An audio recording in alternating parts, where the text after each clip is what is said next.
Did you know there's a special fear gauge that you can use to track how uncertain people think the stock market is? Well, if not, then you're about to. It's called the VIX. And if you type VIX or VIX into Google, it will pull up a chart. The chart you're looking at is more formally known as the CBOE Volatility Index, or VIX for short.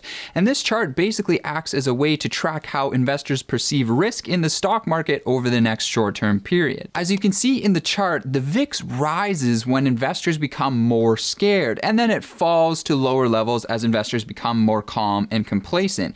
And you can see clearly that the two most recent spikes we've had have been in the Great Recession of 2008 and when COVID tanked the markets back in March. So when the VIX is high, there's a good chance that the market may swing up or down pretty wildly. If we remember back in March when COVID hit, the market had crazy days where it would go down 10% and then back up 5%. It swung wildly in both directions. Well, the VIX at that time was way up here. So basically, to simplify, here's how the VIX would affect Fogel from Superbad if he represented the stock market. I am McLovin. I don't know, man. I'm like really nervous. Are you okay? No, man. I should have worn the vest. And if we look at what's happening to the VIX right now, it looks like it's on the rise again. Gee, I wonder why.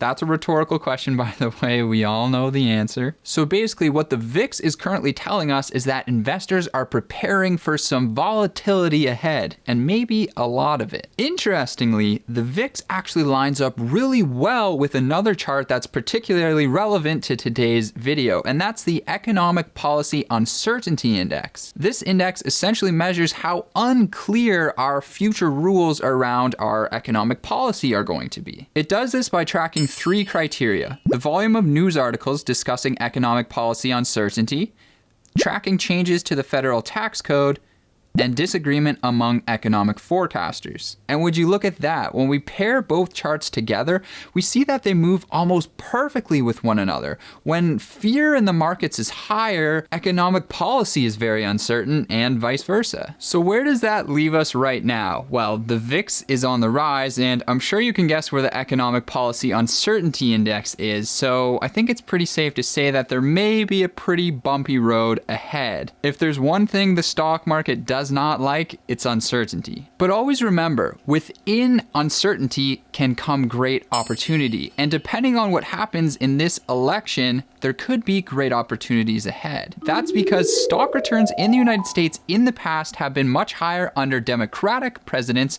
than they have been under Republican presidents. Wait, what? Regardless of your political alignment, you've got to be left scratching your head and thinking, hold on a minute, that's not what I heard. Shouldn't they be very similar on average? I thought the exact same thing, but it turns out, according to a paper called Political Cycles and Stock Returns from the period of 1927 to 2015, the stock market returned an average of 10.7% more under Democratic presidents than it did under Republicans when we take into account a few important things. Yeah, not even just a few percentage points more, a lot of percentage points more, a huge difference. And there were many academics who studied this particular issue, and all of them who studied it basically came away also scratching their heads being like, why the heck is the data showing this? And it left them calling this predicament basically the presidential puzzle. Personally, I'm surprised that this hasn't been talked about more. I mean, have you heard this before? Because I definitely had it.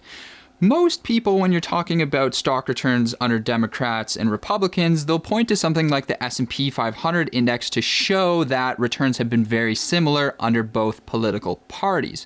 But there's a few problems with that. The first problem is that the S&P 500 is only 500 companies, and the entire stock market in the United States is composed of thousands of companies, so you're leaving a lot of companies out of it. So these particular studies that I'm talking about actually use the entire United States stock market. It included all publicly traded companies. And on top of that, these papers looked at the excess stock returns created in the stock market above the risk-free rate, not just nominal returns. So to explain what I mean by that, here's Margot Robbie in a bathtub.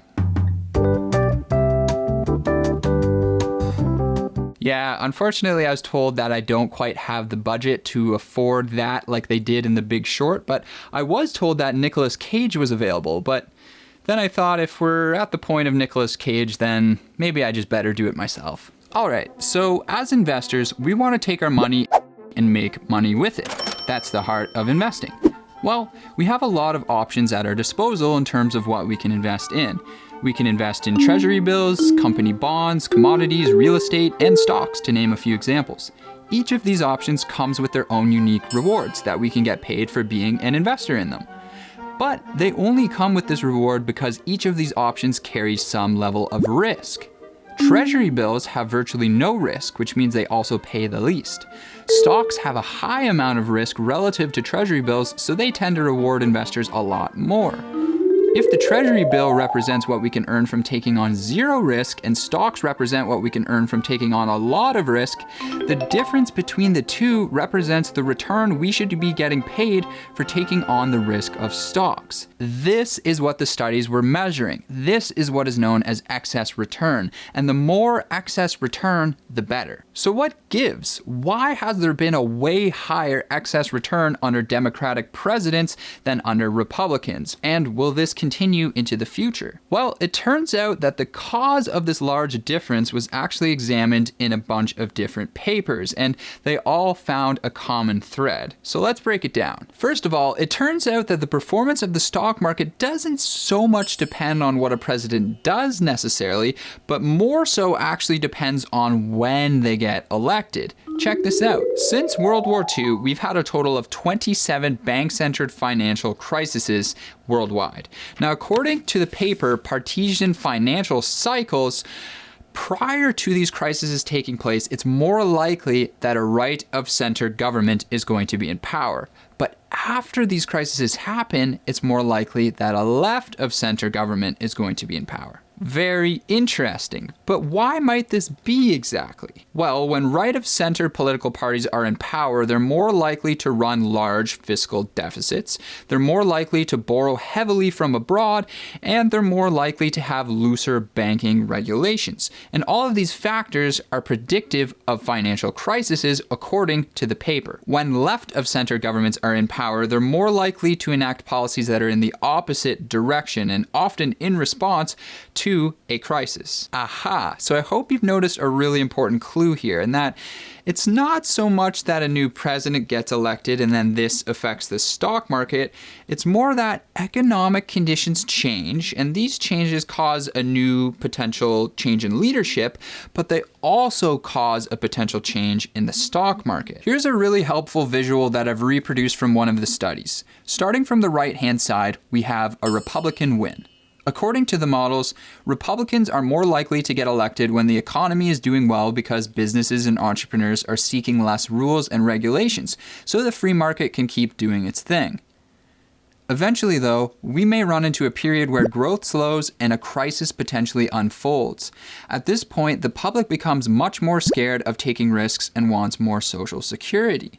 This ultimately leads to the likelihood of a Democratic government taking over, as their policies tend to be more aligned with social programs.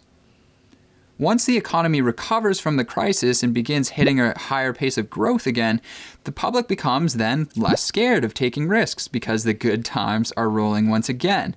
And then the desire for social programs and social safety nets decreases, and thus the cycle begins anew, as this then leads to a Republican government being more likely. And if we test this model in reality, we can see two clear examples of where this was true.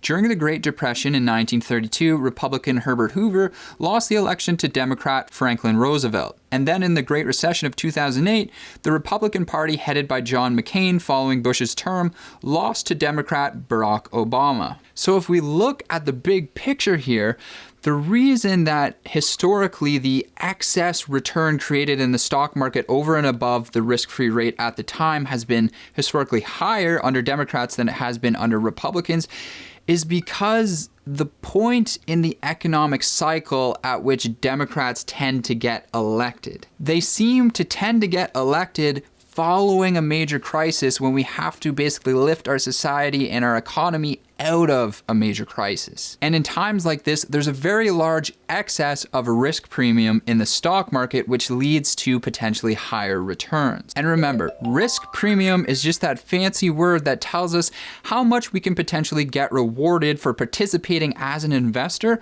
over and above a risk-free asset like a treasury bill. All right, so this is all very fascinating, but what should we do? How exactly should we move forwards to best prepare ourselves for this? Well, the very first thing is that nobody knows for sure what's going to happen. We can do all the studies we want, we can make all the models we want, all the predictions, but really in reality, no one knows what's going to happen until the dust has actually settled. So the best thing that you can actually prepare for instead of trying to prepare for a specific outcome is to prepare for volatility, because if there's one thing that we can't expect, it's the unexpected. And so preparing for volatility means preparing for some pretty big swings in the stock market over the short term coming up. Now, for most of us, the very best thing we can possibly do is stick to our original plan, because hopefully when we've made our financial and investment plan, we've made a plan that is able to handle volatility in the stock market. If not, then you may want to reevaluate your investment plan. If you began investing with a plan that can't handle downturns, then it might not be the right plan for you. You want to be able to go to bed every single night and sleep like a baby, even if the stock market is swinging wildly both up and down. I'd suggest reviewing a video like I did on risk tolerance so that you can kind of brush up on that and make sure that you're in a portfolio that's right for you. The next thing you can do is be very careful about how you try and time your investments. Remember, time in the market is what builds wealth. Remember the video that I did on Ronald Reed, the janitor who grew a portfolio of over $8 million just by buying and holding solid companies? He built that massive wealth just for holding stocks for his entire life. Do you think he was trying to time the best opportunities to jump in and out of the stock market? No, he was just simply buying strong companies over the course of his life and holding them. Don't make things complicated for yourself. Just buy and hodl. Where does it hold? I don't know anymore. The internet is affecting me. And finally, the last thing I would recommend for you to do is make sure you're set up with an investment broker that actually matches your needs. If you're the type of person who tries to do a lot of fiddling with your portfolio and you realize that it actually does more harm than good, then it might be a good idea to actually automate a lot of your investings and go with a hands-off approach and invest on autopilot.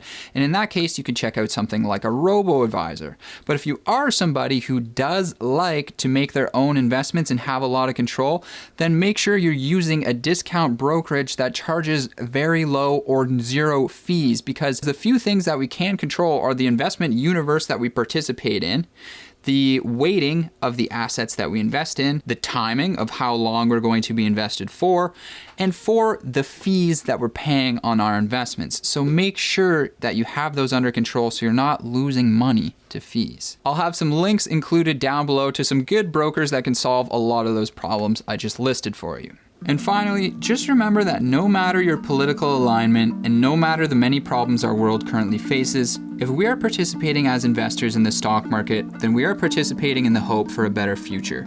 The only way the economy or the stock market will continue to grow is if we continue to find better ways of living together and prospering on our small circular spaceship hurtling through the void of the universe.